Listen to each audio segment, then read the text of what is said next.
On this episode of China Uncensored, a fission is forming between the UK and China. Hi, welcome to China Uncensored. I'm your host, Chris Chappell. You know, when I think of nuclear technology, I think of one thing. Okay, I think of two things. What do I do? What do I do? In the name of God, you've got to tell me! Okay, I think of three things. The third thing is China. China has been investing billions of dollars in foreign countries, including buying stakes in things like power plants, water utilities, and electric grids. I guess they're so good at being a developing country that they've decided to develop other countries too. Let's talk about the power plants. Though you might know China for its investment in clean energy, the Chinese regime wants to help the United Kingdom build its dream nuclear power plant. The state-owned China General Nuclear Power promised to put up about a third of the cost for the $23 billion state-of-the-art facility at Hinkley Point in England. If completed, it could provide electricity for nearly 6 million homes. It will also be the world's first power plant that has to apologize profusely every time it lets off steam. Oh dear, I'm terribly sorry about that. Now, a lot of people thought this was a good idea. I think this is going to be a very important moment for British-Chinese relations, which are in a very good state, something of a golden era in our relationship. A golden era? Maybe, possibly. The guy who just caused the biggest geopolitical divorce in modern history might not be the best judge of relationships.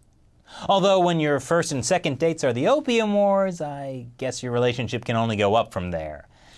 Yeah.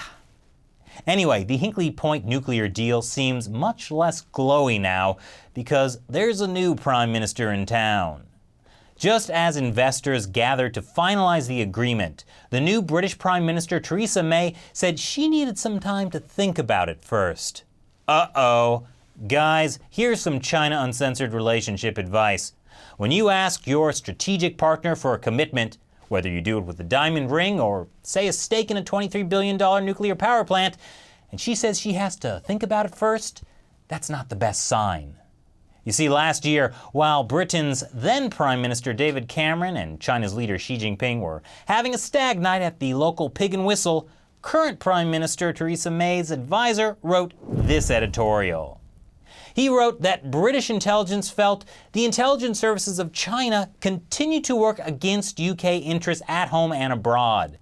And he warned that if a Chinese state-run corporation had access to the computers at the Hinkley Point reactor, China could shut down Britain's energy production at will. Which is kind of like giving someone the keys to your house and your car after the third date. Only there's just a risk of an emotional meltdown. Maybe that's why Prime Minister May has a so-called general prejudice against Chinese investment. You know who else might have a general prejudice? The United States. Because just after Prime Minister May delayed the nuclear deal, this story broke. Apparently, the same Chinese state-owned company that wants to invest in Hinkley Point is facing charges of nuclear espionage from the U.S. Department of Justice. China General Nuclear Power is being accused of stealing nuclear technology research from the U.S. to help speed up its production of Chinese reactors for almost 20 years. That's also not the best sign. So what do you think of the Hinkley Point nuclear plant? Should the UK put a ring on it? Leave your comments below. Thanks for watching this episode of China Uncensored. Once again, I'm Chris Chappell. See you next time.